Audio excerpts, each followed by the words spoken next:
Well, hey everyone, hope you're doing as well as possible out there, and it's been a bit of a up and down time for me at points in time here and there. We've gone into November now, and the daylight savings time ended, and now the days are much shorter, and it's been really wreaking a little bit of havoc on me. I've not had as much energy. I've been kind of all out of whack for at least half the week, and I didn't sleep terribly well last night, so it's not the best start to the dark season in that regard. Hopefully things will get better here and there and everywhere, but let's talk about a couple of things on the channel. I'm going to change the format a little bit this time out. We're going to talk about the recap of everything that's come out. Then we're going to do media pickups. Then I'll talk about what's coming up on the channel after that. I feel like a lot of this preamble stuff before we get to the media pickups tends to be very long, so I want to kind of shift it up and stuff like that and kind of see how that works. But October was a little, again, also kind of up and down, hit and miss. Some of the videos kind of hit okay. Some things didn't really grab the attention and traction that we had hoped they would. So pretty much like half the commentaries and half the reviews kind of went both ways. Some went and did the fairly decent, pretty all right numbers for the typical numbers we typically get on the channel. And other stuff really found a real hard time grabbing up, like the Angel Heart review and the Late Night with the Devil commentary just really kind of grinded along here. They haven't performed up to expectations any type of way. And so, but at least the Hitcher one kind of, after about a day or so, it kind of started picking up and stuff like that. So it's at least in a decent range for what I put down for what my expectations are based on the track record of previous videos, because I don't know how anything works here on YouTube at all. I have over 14,600 subscribers, and apparently, like, if I get 300 views, that seems like an okay success. I don't know how this works. I don't know why I have 14,000 plus subscribers and barely get like maybe 2% or something like that, about I don't know, a tenth or so watch the videos and stuff like that. I don't know how anything works. I have no data to kind of figure out anything. I don't know. I have no idea. I have no clue about this stuff, so it's like I don't, just inexplicable type of stuff for me. So, anything in that regard. So, I'm just kind of moving on. Like, there's nothing more I could do. I did as much as I could to kind of pump the Angel Heart review up. I did a little YouTube short highlight clip from the whole thing. Hopefully that would kind of fade the kind of interest that way, kind of funnel it that way. It didn't, because the short got like 1,700 views. And the video itself is just now, after over about 2 weeks, it's just gotten over 200 views. So, regular fooling review is not catching any fade from the short whatsoever. Just like it doesn't seem to work at all. Like, the shorts are one thing, the long form videos are another thing, and there's not really a kind of crossover that happens. Though, when you upload a short, you can say, hey, this is related to this video, as if you're doing like I did, like it's a shortened clip from the other thing to be kind of a preview or something else like that to kind of entice people to watch the full thing. It just doesn't happen. People just like, they watch the shorts and you just flip through or stuff like that, or it just hits on a loop. So it's like, the shorts are not intrinsically designed to kind of funnel things over to that direction. So I try, and I did kind of decide, okay, this week, because I figured, what the hell, I might as well just do some shorts since I'm not quite feeling as productive as I want to be. So I went ahead and grabbed a little clip from the old Predator 2 review I did years and years and years ago, and just threw it up there and kind of like, oh, here's the comic booky style. The point where I talk about Stephen Hopkins' kind of more stylistic approach to the entire film, and cobbled it together, threw it up there, and like, it did pretty well. About 800 views or so. Again, it's not really going to fade anything that way, but I figured, hey, it's good for the channel. It's fine enough. Before anyone asks, I just haven't been interested to see the new Predator movie. Predator Badlands, just like nothing in the trailers has hooked me whatsoever for the thing. I'm hearing a lot of kind of reviews of the whole thing. Some people have great reactions, but the critics and stuff like that, the people I value the most people I have kind of like a synergy to a certain degree with their opinions and whatnot that I follow very regularly, have not had the strongest reactions to the entire thing in a positive sense. So, I don't know. It's weird. Okay. like Predator and Predator 2 came out well before in theaters and whatnot, well before I would have any possibility of ever seeing them in that regard. But when it came out to like, I saw AVP in the theater, didn't want to watch Requiem. But then Predators came, I was like, I was kind of him and hawing. It wasn't that kind of sold on the film, but eventually a friend of mine saw it in the theater, and I eventually like, okay, this sounds good. I went to see it, and I like that movie. Then like, oh, I didn't really need much of a selling point on The Predator. The Shane Black one, that one turned out to be awful. And then I remember being kind of hemming, hawing over kind of Prey a little bit, maybe just because he was like, oh, it's a Hulu movie. Here, there, and everywhere. Do I want to sign up for a service just to watch the thing here and there? I eventually did. I loved the thing. I got on 4K. But this one just like, there's just nothing. Nothing's coming along and kind of like selling me on the premise, on the look of the movie, the style of the movie, all the different things. It's like, for me, I just felt like watching the trailers, it's like, it just looks like, I feel like Steve right now. It just feels like fun with computers. It felt so much like everything looks digital as hell. Like it's all cooked up in a computer, and there's very little practicality in what I'm looking at in these trailers or what's going on here.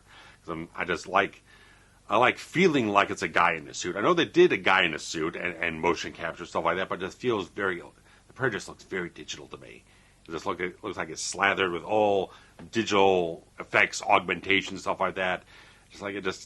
Everything I see in the trailer, it just takes me out of wanting to be interested in the whole thing. So, like I said, the reviewers have been kind of hitting off some things. Like they're trying different things, which is nice, but not all kind of lands that everyone's kind of appreciation. They're kind of feeling what they want to get from the entire thing. So some of the stuff with the humor, people saying it's not hitting the best ways, but anything like that. So I'm just, for now, I'm not rushing out to see it. I am going to see The Running Man next Friday night after Steve and I have recorded our brand new commentaries for this month. So we're recording things in the afternoon.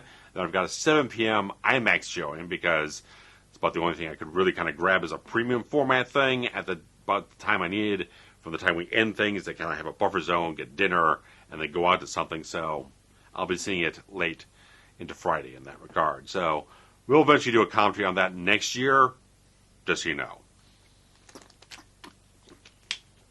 But in terms of everything that's come up on the channel lately, that's about it. I had In Your Heart short, Predator 2 short, commentaries, reviews, stuff like that, here, there, and everywhere. So stuff kind of didn't perform out the expectations for what it's supposed to be Forever Horror Month and stuff like that. And I tried everything I could, changed up thumbnails, changed up description tags and hashtags and stuff. You don't know how things work on YouTube to know how things to actually optimize and maximize your impact of how it's going to get out there. Because all the analytics on the entire thing for watch time and click-throughs and views and whatnot, to a certain degree, a lot of stuff was kind of like showing really positive stuff, but it just like wasn't generating anyone to click on certain things. So, whatever. I don't know.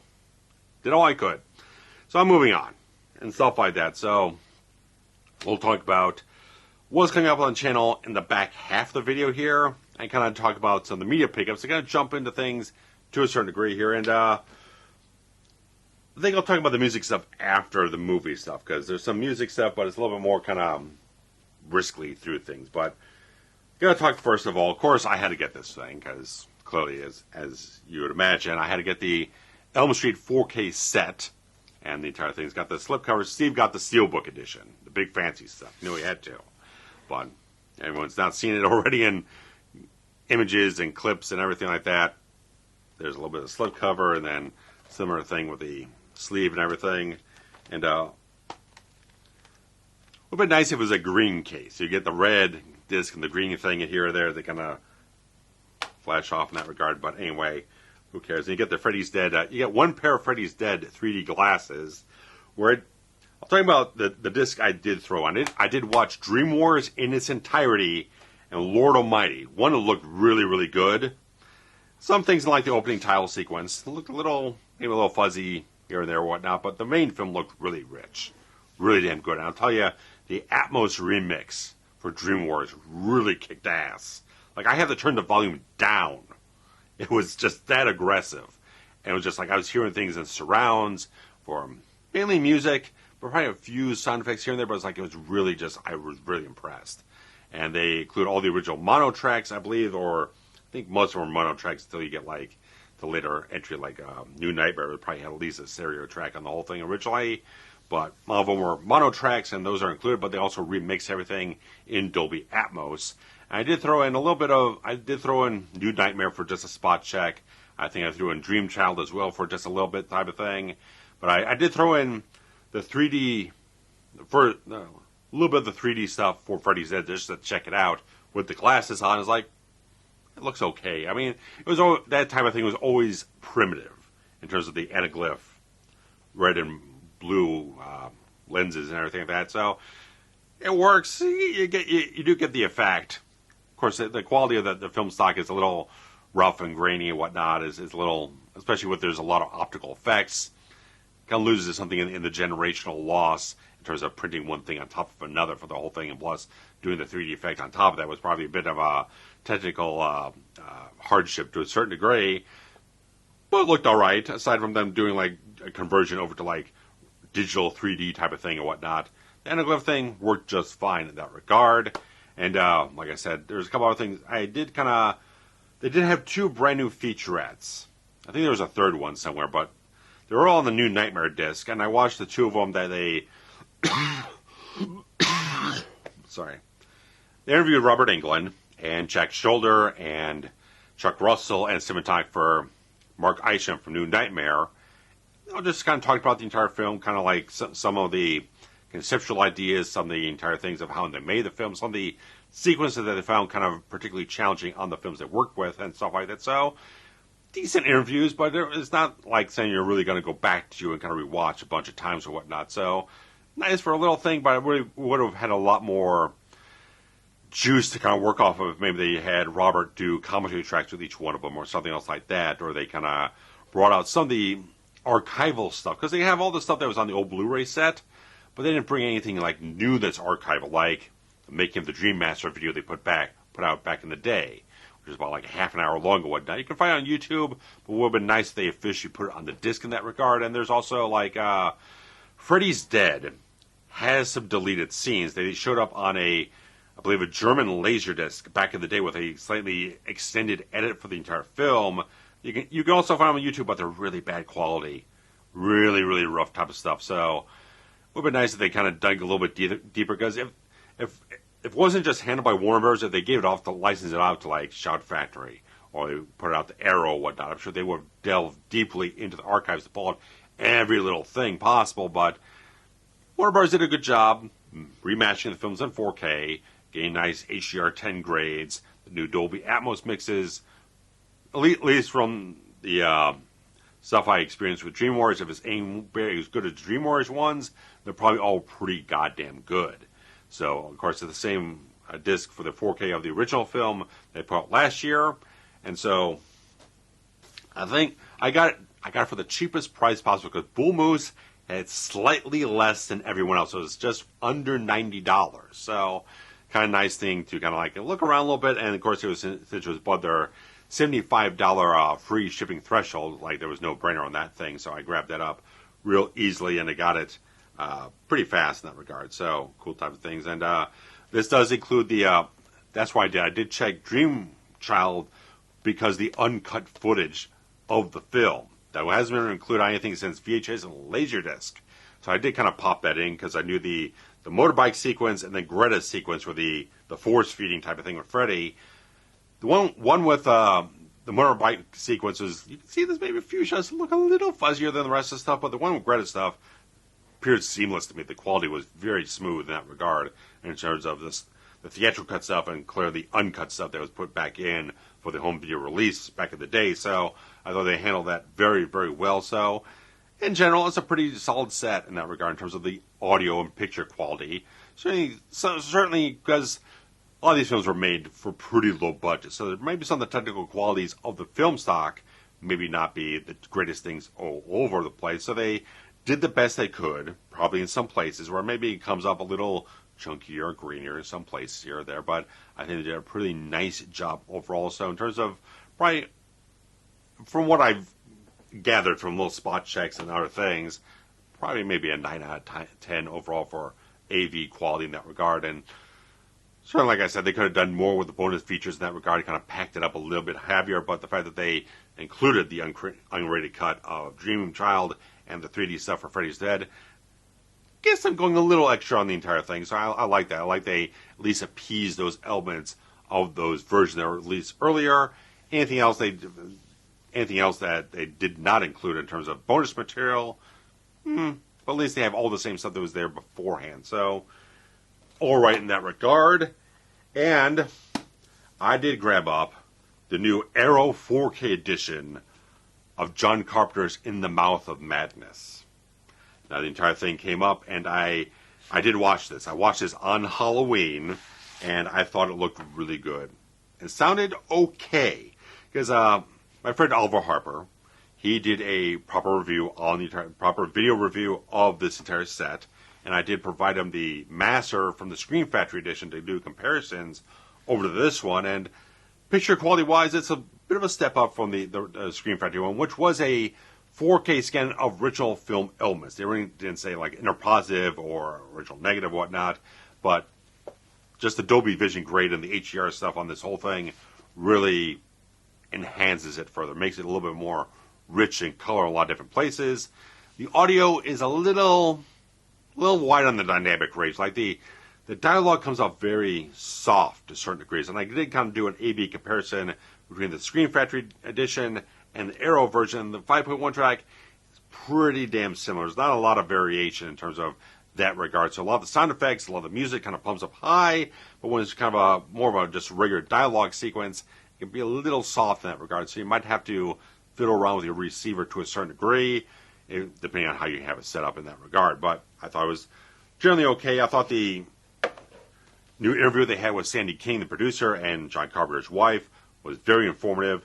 Jurgen Prochnow one, not quite as much, and I didn't go through anything else in that regard, but they poured over all the bonus features from the Scream Factory edition, plus there's a booklet here with a bunch of written essays, and there's also some video essays in the whole thing, and there's a little stuff here that kind of show you just little ghastly monsters put together from KMB effects on the film, all that great stuff with Sutter Kane and all that type of stuff. But there's also a poster that doesn't have the theatrical poster, oddly enough, but it does have the book covers.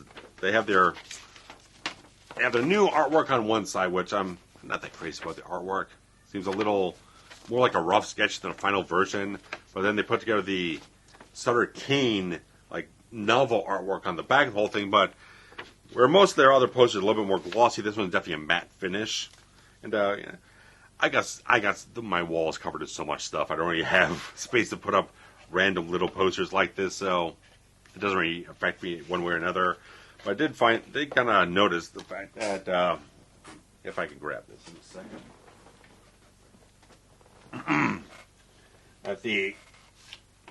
Compare the theatrical poster artwork on the Scream Factory edition to the one on the Arrow version. This one definitely looks a lot duller.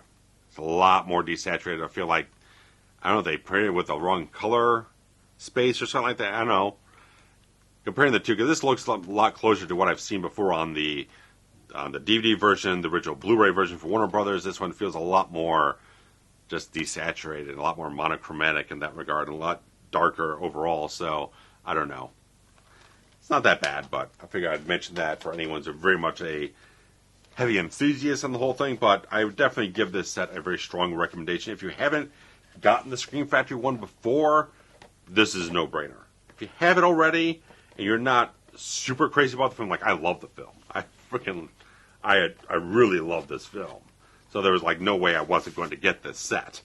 Like I can wait on like getting a 4K upgrade for Village of the Damned or reacquiring Escape from LA, but in the Mouth of Madness, one of my favorite Carpenter films, basically one of my favorite horror films ever done. So I definitely had to grab this with the 4K, the Dolby Vision, all that type of stuff. So definitely recommend it if you're as much of a fan of the film as I am. If you haven't seen it, go back and watch my old review from, I believe it was right when the Scream Factory edition came out, about 2018, I believe it was, because that was a Redux review that I did very much thoroughly research on from this edition, and back then when I was still on Twitter and stuff like that. I was following Julie Carmen, and she had followed me back and stuff like that. And she actually watched the video, and she endorsed it and retweeted the whole thing, tagging John Carpenter, the whole thing. So I was a little humbled by the entire experience, but anything like that, really love to meet her. If she ever does a con, it'd be great. But talking about some other things, going back to some Screen Factory stuff, they were, as usual, they do like a Shocktober Screen Factory sale or whatnot over October. Unfortunately, Amazon was mirroring that. So I didn't have to do the whole thing like, oh, got to pile a bunch of stuff on, or kind of maybe combine an order. Maybe Steve wants to order a bunch of stuff and get the free shipping and whatnot. I was just able to get stuff off of freaking Amazon. So I've been waiting a long time for this one. And it kind of skirted a little bit down in price. It wasn't really super on sale, but it kind of nudged down a little bit from its release a couple months ago, and that was the 4K edition of Abigail. Now, originally, I do have the original Blu-ray release from Universal, but this one includes a lot of new bonus features, along with some of the stuff on this thing, but not all of it. Like all the commentary tracks from this one are on it, but not all the featurettes are. So that's why I'm, for now, keeping this one as well, but watched it again. I really enjoyed the whole thing, and I watched it with the audio commentary from film critic Drew McWeeny, who I've been following him for a long time. I really like his stuff, because I used to listen to his old podcast, 80s All Over, where him and Scott Weinberg were trying to cover, like episode by episode, month by month, every major release put out in the 1980s until things got to a point where they just couldn't really kind of keep up the whole thing and kind of had to call it quits about halfway into 1985. So they got halfway there, but the fact is I could follow them for quite a long time doing that. And early last year, I re-listened the whole thing all over again. So that was a nice experience in that regard. And I follow him on social media and stuff like that and try to support what I can. And was very much interested. He did commentary for this one, did commentary for the Joe Johnston Wolfman film. So I like the fact that he kind of hook in some of these critics that I'm familiar with to kind of do this stuff. So, but there's new 4K Dolby Vision presentation with Atmos and a whole bunch of new interviews from the co-writer and production designer and the director of photography, and there's deleted and extended scenes, stuff like that. So pumped in some extra stuff. And it's like I just like this film so much when I saw it last year. Obviously, I bought the Blu-ray right away, and then Universal's been a little finicky about when they put out 4Ks for the genre stuff. So they'll put out the Blu-ray and they'll wait like a year or two. They'll put out like a 4K with like a manufacturer on demand, or they'll license it off the Screen Factory to do the 4K to force people to double dip, which is a little irksome in that regard. So I'm at least glad that they're, with the Black Phone 2, or Black Phone 2 technically, as the title is, they are putting out right away a 4K edition. So that's kind of a nice thing. And I did go see that this past month, and I very much thought it was I enjoyed it. I found it entertaining. It's a little bit of an odd perspective on the film. Like the character work, the performances are absolutely fabulous. Horror sequences are extremely effective. It feels very Elm Street to certain degrees because it's a much more supernatural film, but it feels very sequel-y. Like it gets in a lot of the traps of sequels. It's like we gotta go further back in the backstory. You have to interconnect certain people's lives even further than they already were, and it feels a little convoluted to that degree and stuff like that. But I felt like the performances really put things through. Like the young cast is absolutely just blockbuster in the whole thing. So Derrickson and Cargill found some extremely, extremely fantastic talents to bring into this entire thing. Mason Thames and Madeline McGraw are absolutely just superstars in their talent in the whole thing, and they wrote some really good stuff for them. But if we ever get around to commentary, I don't know if we will. I don't know if we will. I don't know if Steve's even seen the film yet. Probably not. But anything like that, we'll see. We'll see. I don't know. Like I said, our comedy for the first Black Phone didn't do very well, so I don't know if doing the sequel to the film is going to generate any better stuff for us in that regard. So, anything like that. Moving on, I also had to grab up two things that are long awaited. Get the 4K upgrades. One was My Bloody Valentine 4K, because I've only had this on DVD. I never got any other version up from that. And so that's where we recorded our original commentary off of.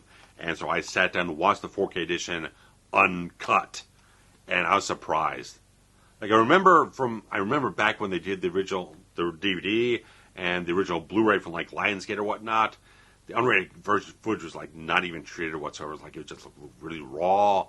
The color grading was not. There's not really any restoration process done on it. They kind of slapped it in there and ended up looking really kind of ugly in that regard. Watching this, it's like you barely tell that anything was chopped out. There's no major jumps in quality that I could really tell. Overall, I really enjoyed watching it again. I didn't delve into any bonus features on the whole thing. I just watched the film to enjoy the film in 4K in that regard, and it came off extremely, extremely well in that regard. And the other thing I grabbed, because I was like kind of gnawing at me, kind of itching about how good this thing is going to look in 4K, but I read some other things about the restoration process on this film, because I previously had the Blu-ray from Screen Factory, but I got the 4K of Black Christmas. And specifically, you have watched the featurette they have about restoring the original audio track. Because it's also the fact that the 5.1 remix we've been listening to for the longest time doesn't have all the original music and has replacement sound effects on the whole thing. They went through a very specific process because they didn't have stems or anything. They had to go back to the original mono track, everything fully mixed, restore that, do all the equalizing and cleanup stuff in that regard, but also try to isolate all the sound effects and various other things from that track to synthetically create a 5.1 mix out of that. That is extremely impressive. And listening to the fact that the original raw audio versus what they did later on to fix it up is a monumental achievement. So like the fact is that I can actually listen to the thing the original way it was supposed to be presented in the best quality possible now, absolutely. 100%. So I'm saving this one for December to watch. I didn't watch it yet, but I did watch that featurette and was very much impressed overall about the quality it went through on that. And definitely Black Christmas is an absolute classic and must have in that regard. So I'm really glad I grabbed this. And I sold off my old Screen Factory Blu-ray of this whole thing already, along with the standalone 4K of Elm Street from last year to kind of make up some dollars that I kind of expended through in this past month. So that's a lot of nice stuff. Like I said, I watched Abigail, watched Bloody Valentine, Mouth of Madness, Dream Warriors. Pretty nice. I also watched my 4K finally, after I bought it in December. A 4K of Surf Echoes on Halloween. And it's a pretty good thing, but it's a little murky. It's a little murky, some of the grain. I did mention before that when I first got the disc, that I spot checked. It's like, the grain's a little chunky in some places, a little inconsistent. The grading's a little murky in some places, but still, I really love the film. There's no doubt whatsoever, it probably looks better than it ever has before.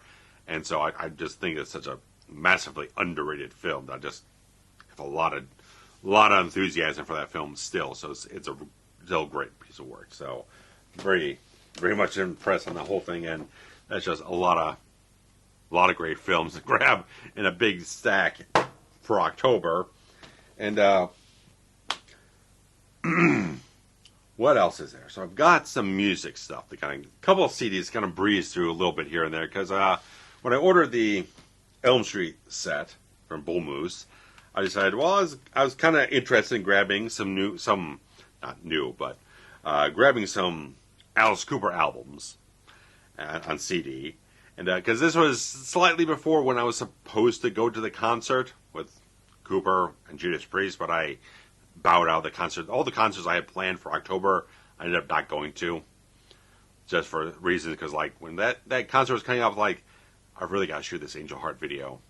If I don't shoot it now, it's going to be pushed back another week, and then I'm going to be a crunch trying to get everything done for the rest of the month, so I had to kind of start things off. And when the other concert I kind of thought about going to later in the month just came around, I just kind of cooled off on it too much. But still, I grabbed up, being the 80s kid as we are, whatnot, grabbed up his Trash album, and then his follow-up album, Hey Stupid. So, a little bit of Alice on the whole thing. I felt like I've got the box set from 1999. I got the Life and Crimes of Alice Cooper box. That's right, my last side here.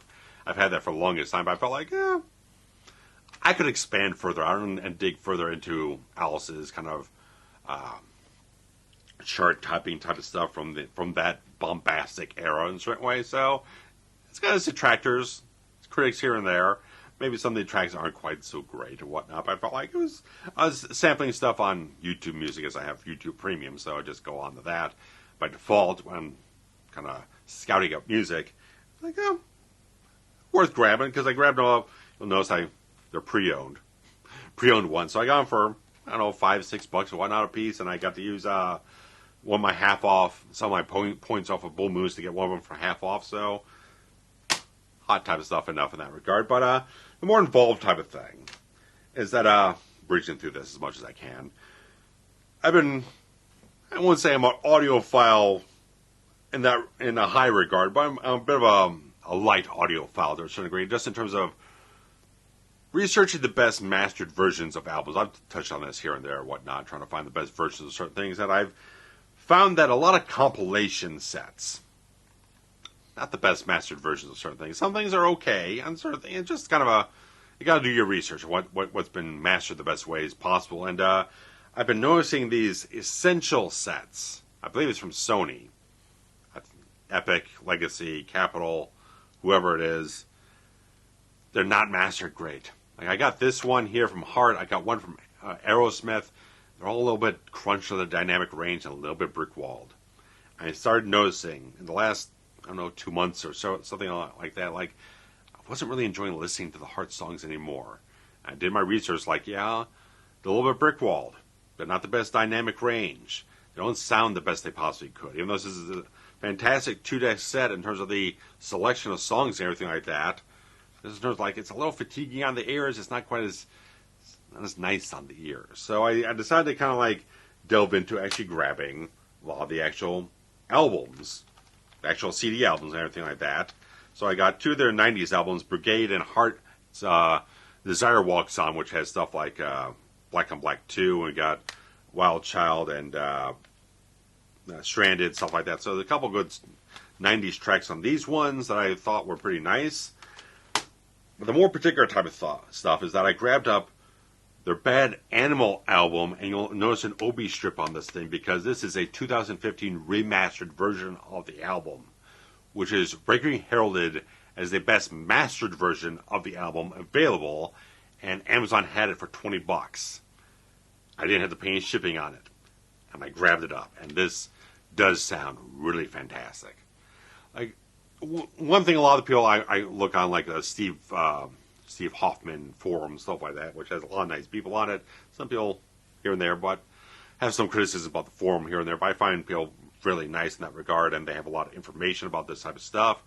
And the one thing is, like, a lot of people not like a lot of bass presence in these albums. Kind of like, bass is not really terribly prevalent in the mix. Like most people are saying, like, oh, it could use more of a remix than a remaster. But Heart's a little, if you ever watch like the VH1 Behind the Music of Heart, you'll definitely find out that the 80s era was, even though they were very hot on the chart typing stuff, they don't look back on it very well in terms of like their mental health and stuff like that. Having a lot of people telling them what they need to be and kind of dressing them up in certain ways and kind of forcing them to do certain things here and there. So it's not as much of an artistic freedom in that regard in that era form, but a lot of stuff was very much very radio friendly hits and stuff like that. But that regard, seems less likely that they would go in and do heavier work to kind of remix and go deeply into refashioning the album, when it's not an era they look back on with the highest regard. Even I've seen them live once back in somewhere in the last 15 years. They're opening for like Def Leppard, I think, or like whatnot or what have you, and they still do a couple of songs like Alone. But they take all the power on the power ballad. It is kind of like, it's much more a subdued song now. They don't do the big bombastic choruses that way. So they really haven't done those songs that way since like the early 90s. So even now when they play the songs, they're not quite the same songs as they were back in the day or whatnot, or on the radio or whatnot. So fact is, I grabbed this thing and it does sound really, really fantastic in terms of just like dynamic range and the sonic quality of it overall. Definitely recommend it. If you're hot for it, I would definitely recommend hunting this down. But in fact, I found it for $20 was a really damn good thing. So I got it from Amazon, and I didn't have to wait more than a couple of days for it. So it was already stateside somewhere. Great type of stuff. And the other thing is a little bit more of a peculiar thing because, let me make sure I've got the right one here I'm looking at. So, their 1985 album, self-titled one, is a little peculiar because when they originally released it, they had certain mixes on certain songs, like certain mixes on like Never, Nothing at All, If Looks Could Kill, which got changed shortly thereafter with a reissued CD that's virtually identical in every type of way, except for looking at the little matrix around the edges of this entire thing. Little laser edge type of things around the ring of the whole thing. And I found this on Discogs. The first thing I bought off of Discogs, I got it for about $12. This is the original version, the original master, with the original edits. Now you can find those original mixes on this one, which is not terribly well mastered. So I had to get this one for $12 to make sure I had the original versions and the remixed versions of the later one that's much more prevalent, much more readily available now. But anything like that. So on this one, you want to look for something that says Nimbus England. That's for certain the original versions. If you're ever interested in finding that stuff, those are the original versions before they got remixed and reissued. Because, like I said, there's nothing you're going to find on the booklets, the packaging that's going to tell you anything. It has the exact same catalog numbers on the whole thing. You got to look at the disc. That's the only way you can know. And so, when you're up on Discogs, you can look at all this up very thoroughly, see what matrices are listed for what different versions, stuff like that. And typically, I'd imagine most of the sellers on the whole thing know what they're listing on the right things. And I bought it from a seller that had 100% feedback. So, like, okay, if anyone knows exactly what they're doing here and listing this thing exactly right, it would be this seller. So, interesting little thing like that. So, rebuilding is a little bit of the hard stuff. Gotta get some of the. Might just grab a couple of the tracks off of iTunes for the 70s stuff, but I'm gonna look into it here and there. So, I'm not gonna splurge too much in that regard right now, but that'll tide me over for the time being. Now, moving on to what we're coming up here on the channel soon, because since things kind of went a little bit off and on last month, I felt like I needed to kind of direct myself somewhere else and kind of go to a different project. And I started listening to a new Star Wars audiobook called Honor Among Thieves. It's actually a book 2 of a series, but it's not really like tight new that I have to go through the first book to know what's going on. The second one I picked up just fine. I've been listening to it, but I've been kind of like not as regularly as I usually listen to things, because I've been listening to music, listening to other podcasts and stuff like that, and depending on where my mood's been the last week in terms of energy and stuff like that, maybe I listen to that, maybe I listen to something else. But it's been very, very good. I'm like a couple of hours in the whole thing, and I'm very much enjoying it. It's got me on a regular track as being interested in Star Wars stuff. And I grabbed another Star Wars audiobook after that because I just found out a couple of months ago they issued a brand new unabridged edition of Shadows of the Empire, done by Mark Thompson, who's doing this entire audiobook. Did the Thrawn trilogy audiobooks, the unabridged ones. This guy is top tier, fantastic. So I grabbed that one up. I had to grab that one up. After I get this one done, I'm going right into Shadows of the Empire, and getting the entire full text through the new audiobook. And so that means I'm basically doing a new retro review series episode, another Star Wars topic. It's one that's been on the ice for like 2 years now. I've kind of maybe said that like it might happen. It's going to happen now. I've been working on a retrospective on the 2004 trilogy DVD set. Now, anyone who knows anything in retrospect, there's a lot to talk about this entire set in terms of everything. Everything involved the masters, the audio mixes, the transfers, the color grading, everything. And the changes done to the films yet again. It's big. I've been reading through so much shit. I've been reading through big, long articles with a lot of research that they did. I'll definitely cite in the video in that regard in terms of where I found this information and how all that stuff goes together and who did the heavy work on that thing for me to boil it down to digestible video in that regard, but this is definitely in the works. I don't know exactly when it's going to get up on front of the camera. So I'm going to do it tomorrow. I don't know for certain, because I got to do a few extra things here and there in terms of, like, I got to pop the discs in and check some things in terms of the audio mixes, and even do some comparisons here and there, and a few other little things here and there. And plus, I always type up notes and print out notes, but right now our printer is not working very well. Like, the print heads are absolutely screwed up, and this thing's not even a year old, and there's no... HP doesn't have any support on the weekends for us to do anything about it, and so if I finish typing up the notes, I gotta go somewhere else to get them printed up and then come back and do the video, and if I have to change anything else, then that's a much more fucking annoying thing. So I'm a little annoyed. It's been a bit of a week on this whole thing. I was upstairs fucking around the printer so goddamn much and just was not making any progress of any kind. So that's coming up. That's definitely coming up. So I'm working on it. And it's been between working on that this week and trying to get back into editing the Human Target TV series retrospective video, which has been kind of glitching along a little bit here and there. Like I said, it's not been the best week for energy. Like, I had day off on Wednesday and I was just fucking tired. I was just really fucking tired. I sat in front of my light therapy lamp in the evening because I just felt like, oh, it's not doing me well. So I've been doing a little stuff here and there, but I've been like, I'm trying to research this. I'm trying to edit the video. Then I've got other stuff going on in terms of creative ideas, because I'm not going to get into this thing because it's very long as it is. But getting back into the Star Wars stuff started me kind of sparking back off ideas about this old space saga story thing I had going on. I caught this stuff back in high school, back in the 90s. So it's not fit for human consumption right now. But this wide, expansive story or whatnot, I started thinking, like, I'll go back into that and start reading stuff. And so I've been working on, like, brainstorming stuff on that, too. I don't know what I'm going to do with it. There's so much, like, this much story, like that much story in terms of lore and characters and so much stuff, but it's a lot. So that's for another time. But anything like that. So I mean, I'm bouncing between 3 different things of creative endeavors this whole week, while moods and energy levels have been all out of whack because of the season. So it's been a weird progression, but the most progress I've done has been on gathering notes on this thing. So I got most things ripped.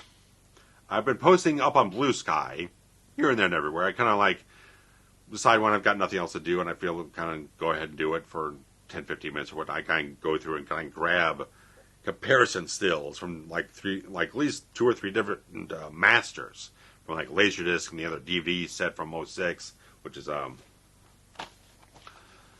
not like I haven't mentioned these in the previous retrospectives on the Star Wars home video front, but these will also be included in the discussion as well, just slightly and stuff like that. But as I rip stuff from this and my Laserdiscs and everything, I've kept all the captures for the Star Wars Laserdiscs on my external hard drive, so I haven't had to recapture anything because I knew this was a long, ongoing thing. So I was like, I don't know if I'll ever delete those captures. So I still have those to kind of reference, go back to, and use the videos, and kind of post these kind of like collages to show just how the color gradings and the temperatures and all the different things they've done to approach each one of these releases in so many different ways. And it's very enlightening in that regard. They're just so vastly different from one thing to the next. So that's just a little thing to kind of hype up interest on Blue Sky and stuff like that. Maybe I'll post them up on Facebook and stuff like that here and there. But anything like that. So little things I'm working on here and there. But that's the thing I've mostly been working on, with some other things kind of compartmentalized to kind of put on back burners or stuff like that. So I'm just trying to find time to do everything, and it's a little too little time to do as much as I want to, and especially not as much energy as I want to in certain days. So here and there and everywhere. So there's a lot of stuff to kind of cover in this regard. And of course, Commentaries this month will cover GoldenEye for its 30th anniversary. And we'll also be covering Rocky 3 in our short kind of microcosm of Rocky films. We'll do Rocky 3, Rocky 4 for Christmas, the theatrical cut, and sometime in early 2026, we'll do the director's cut release of Rocky 4, because that's apparently extremely different cut of the film that requires a lot more direct discussion of the whole thing. So I'm gonna wait until after we do the commentary for the theatrical cut of Rocky IV before I watch the director's cut, because otherwise, if I watch the director's cut before we do that commentary, I'm gonna blow everything and just start talking about all this and everything. So I feel like if I wait until afterwards, they'll keep everything fresh and not have me kind of spoil half the discussion before we get to that one. So I feel like I'll have to wait until after we record the Rocky IV theatrical cut commentary in December before I watch the director's cut, because that'll be much more like, once we set a date for that thing, it'll be a lot more kind of a direct kind of enthusiasm, kind of launch me forward in the whole thing. So I'll have it like fresh in my mind, discuss it, and be into it, and have like real, kind of have that simmering anticipation to discuss various things about the entire cut of the film. So I feel like that's the best way for me. Steve's already seen that version of the whole thing, so I just want to hold it back so we don't kind of like go off on a tangent during the theatrical cut and kind of spoil some of the discussion for the later one. So I think that's a smart way for me to go. So anything like that. So we'll talk more next month, hopefully, about other things that are stirring around for the channel. But right now, that's all I have. And we'll see where things go in due time and what things are developing in different places. But hopefully you guys will have a decent end of the year. And hopefully stuff on the channel will help you get through some things here and there if you're having a little bit of a tough time or just need to pass the time in some way here and there. But we're here for you. Enjoy our stuff. Let's take a couple of commentaries. If you got nothing else going on, throw it in the background here, there, and everywhere. I do it all the time. I just re-listened to the commentaries we did for the It miniseries, which is very kind of a fun, engaging conversation in that regard. So we'll definitely have a lot more King stuff next year, because there's a lot of King stuff that came out this year, like Long Walk, Running Man, and stuff like that. So we got some things posted on the board to fit in the schedule when they figure out when they drop into home media, and kind of get that scheduled out in due time. So guys, thanks so much for checking things out. There's always the Patreon to contribute anything monetarily to the channel. There's also Super Thanks feature here on the channel. Would like to know if you guys are interested in me starting out like channel memberships. If you're more interested in that than jumping on Patreon and stuff like that, give me some feedback. I'd really like to hear about that. Like, I was thinking about it last couple weeks. Like, I don't really want to just open it up and not have anything happen. I just want to kind of court people, see if they're interested in the whole thing, and see if I want to fashion something or kind of throw it out there. If it's something that's a little bit more easier barrier to entry in that regard, to kind of go through that instead of jumping over to another platform like Patreon or something else like that, let me know in the comments about that. But also, the liking, the commenting, subscribing if you haven't, and sharing links around of everything you enjoy here. We're on all social media. Helps to expand the channel and keep things healthy around here, and allows you to continue to make things that you enjoy, because the way you find out what you enjoy listening to is getting your interactions and your feedback and expanding the channel in that regard. So let us know, guys. Thanks much. Take care.